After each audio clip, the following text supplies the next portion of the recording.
Hey everyone, welcome back to Editing Basics. So on this video, I'm going to show you how to add background in Picsart. So let's begin.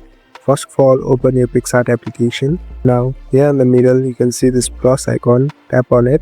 Now, here you can see this blank option. Tap on this. This will allow you to open a new blank project. So in order to add background, just scroll right here on the bottom. Here, you can see the option of add photo. Tap on add photo. Now here on the right top you can see the option of background. Tap on this. So as you can see, there are a lot of variety and options of background that you can choose. Simply choose any one of them, and here on the right top click on add. So as you can see, the background has been imported. You can modify as you wish and you can set it as a background. Thank you for watching this video. I hope this video helps you.